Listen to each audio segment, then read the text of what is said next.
बहुत बहुत स्वागत है आपका महान व्यक्तित्व श्रृंखला की कड़ी में। हम आपके बीच में ऐसे ऐसे व्यक्तित्वों की कहानी लेकर उपस्थित होते रहे हैं जिनके कृतित्व ने दुनिया को चमत्कृत किया। आज हम एक ऐसी ही वीरांगना की कहानी के साथ आपके बीच में उपस्थित हैं जिसके बारे में जितना कुछ भी कहा जाए, प्रशंसा के जो भी शब्द इस्तेमाल किए जाएं या फिर वीरता के जितने पर्यायवाची शब्द हैं, सब मुझे लगता है कि उसके सामने होना पड़ता है। महज तो 17 वर्ष कुछ महीने की उसका पूरा जीवन काल रहा, लेकिन इस जीवन में जो अपनी वीरता की मिसाल कायम की, यह हमेशा समस्त दुनिया को जब जहाँ कहीं भी बात क्रांति की होगी, जहाँ कहीं भी बात स्वतंत्रता की होगी, उसको प्रेरित करते हैं। दुनिया का हर कोना कोना उससे प्रेरित हुआ। हम जिस महान वीरांगना की बात करते हैं वो थी John of arc. John of arc जिस समय फ्रांस में उनका जन्म हुआ, उस समय इंग्लैंड की साम्राज्यवादी शक्ति काफी तेजी से बढ़ रही थी और इंग्लैंड अपने आस पड़ोस के क्षेत्र को अपने साम्राज्य के अधीन करने में लगा था। औद्योगिक क्रांति ने इंग्लैंड की शक्ति बढ़ाई थी और शक्ति के मद में चूर होकर के इंग्लैंड यूरोप में अपना हाथ पांव बढ़ा रहा था। इसी स्थिति में उसकी नजर फ्रांस पर पड़ी और फिर फ्रांस में 1415 ईस्वी में एजिनकोट युद्ध में फ्रांस ने इंग्लैंड को पराजित किया और फ्रांस के लगभग पार्ट्स पर कब्जा कर लिया। 1412 ईस्वी में जन्मी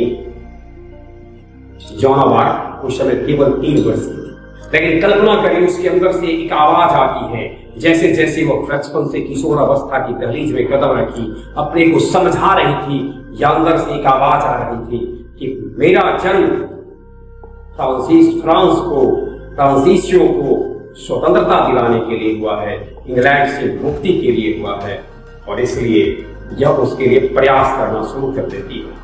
जिस समय एजिनकोट का युद्ध हुआ था, उस समय फ्रांस के शासक थे चार्ल्स छठे, उनको पराजित कर दिया गया था और इंग्लैंड ने कब्जा में कर लिया था फ्रांस को। जब 16 साल कुछ महीने की हुई जॉन ऑफ आर्क तो यह मिली चार्ल्स छठा के पुत्र थे टॉपिन से मिली और उनके सामने प्रस्ताव रखे कि फिर से सेना को कैसे संगठित किया जाए और सेना की कमान ऐसा नहीं किसी योग्य को दिया जाए।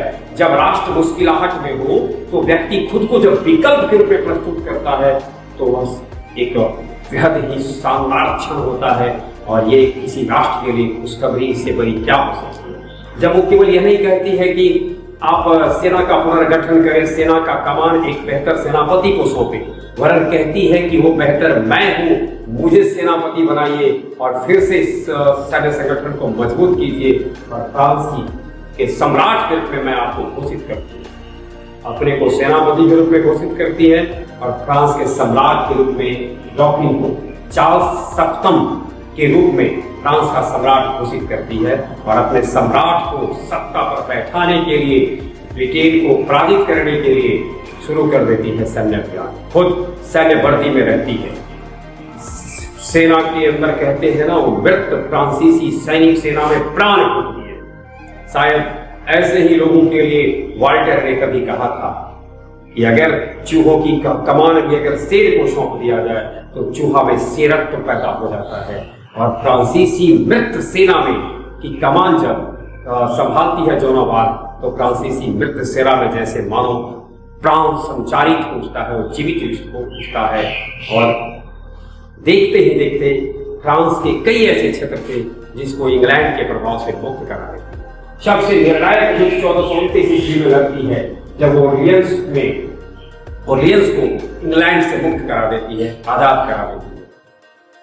लेकिन सब कुछ तो ठीक ठाक चल रहा था, पर कहते हैं ना, अपने ही देश के कुछ गद्दार अपने ही घर में जब बैठे हो अपने दुश्मन, तो उससे बड़ा मुश्किल इतिहास गवाही देता है।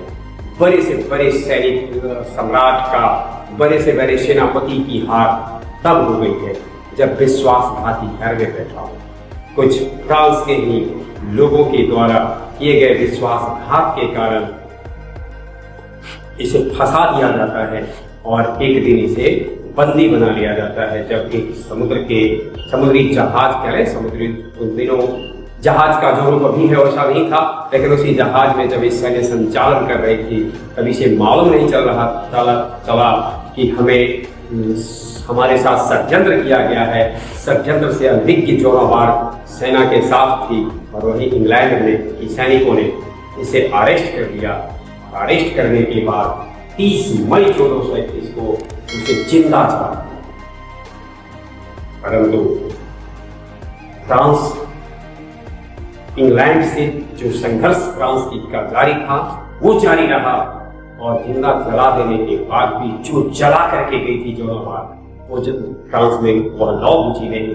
फ्रांस इंग्लैंड से मुक्त हुआ, आगे उसे स्वतंत्र देश के रूप में अपने आप को बचा कर रखा, स्वतंत्र देश के रूप में अपने आप को फिर से पुनर्स्थापित किया।